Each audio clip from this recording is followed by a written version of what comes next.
Hey everybody, for those of you who are subscribed to me for drama all the time, I'll just say yesterday I had a really interesting conversation on Twitter with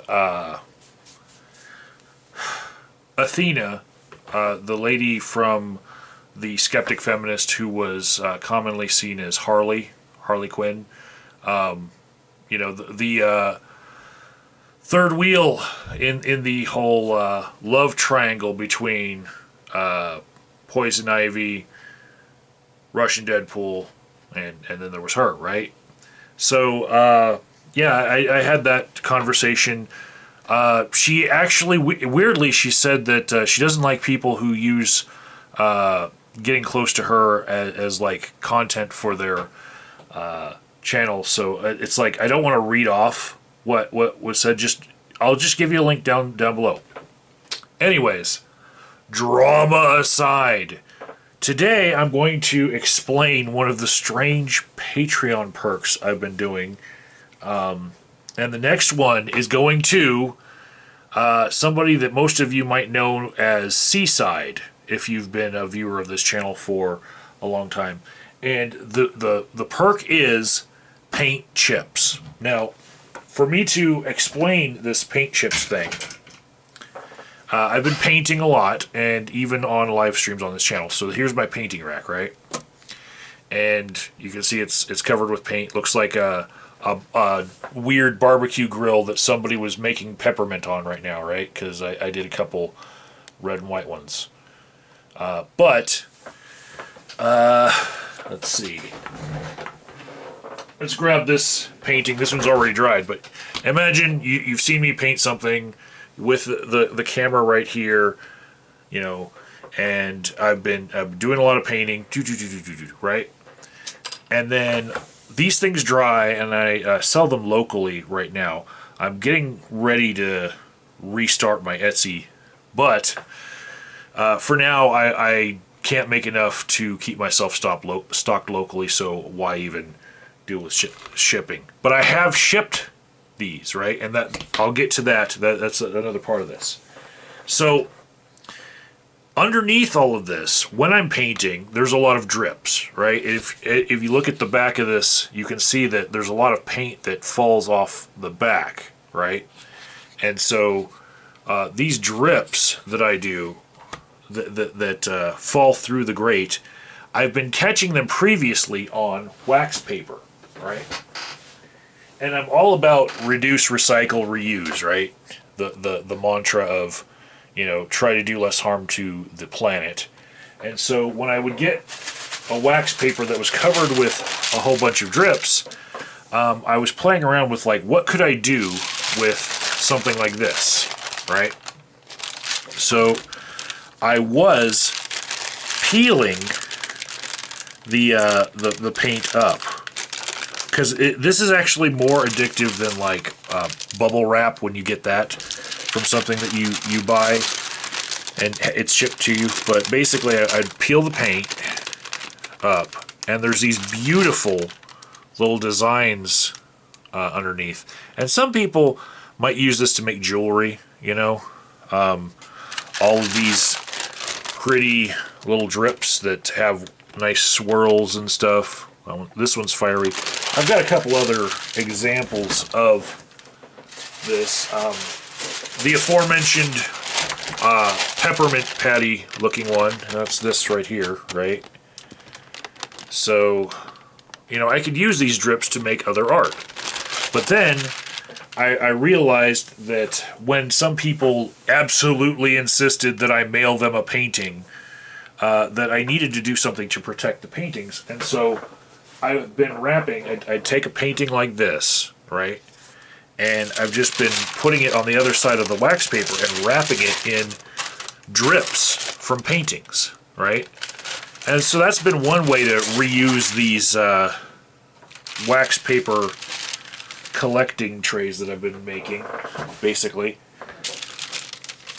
And so that's part of this evolution that I've gone to. Now, underneath this wax paper that I have here is actually now, my girlfriend Misty got me this silicone, and this is just a silicone mat, right?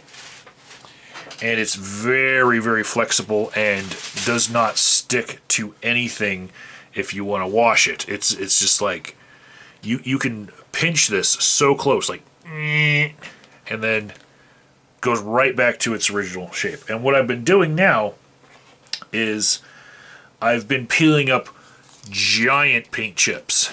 And these things, this looks pretty cool.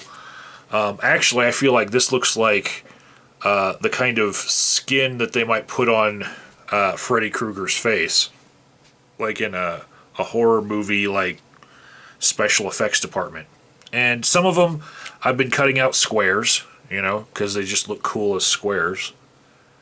But using this silicone mat, I've been able to peel up giant paint chips. And I've been making little signs out of them, like for when I'm selling locally, little signs that say, hey, these are actually handmade, because here's some proof, here's some evidence.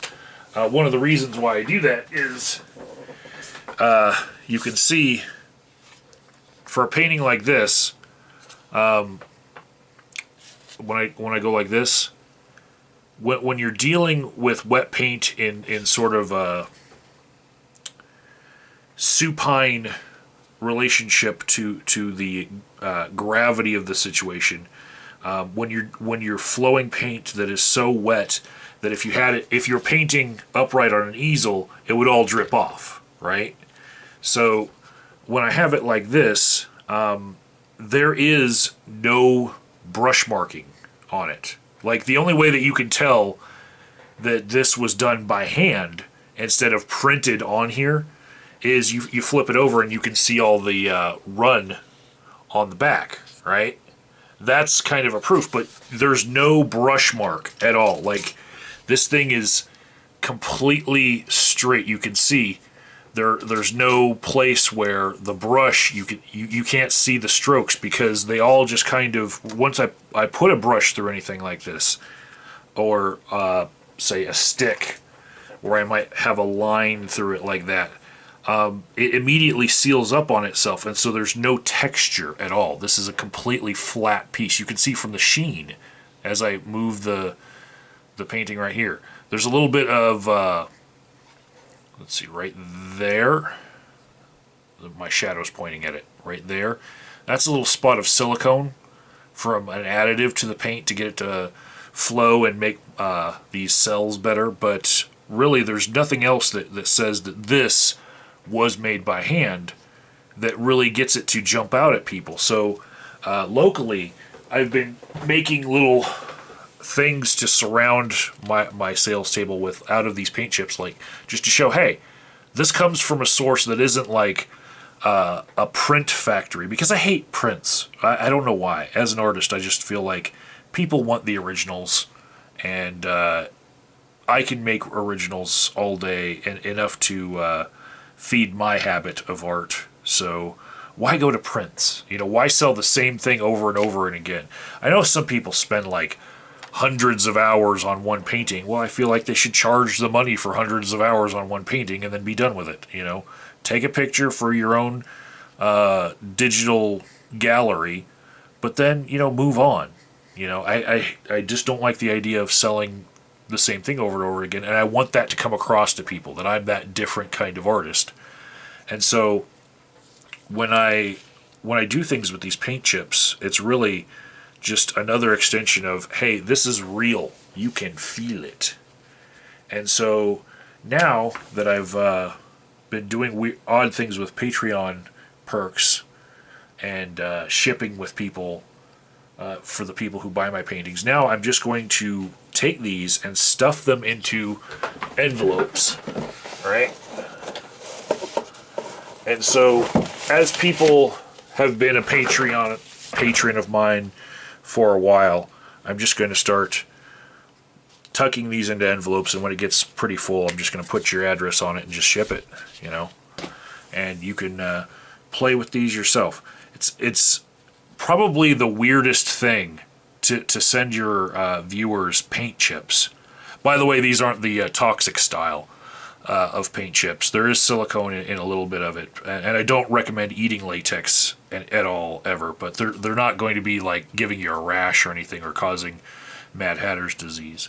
But yeah, I just feel like letting you guys know that these come from a strange source that's been kind of an evolution of me as an artist here on YouTube, you know, and that's the paint chip thing.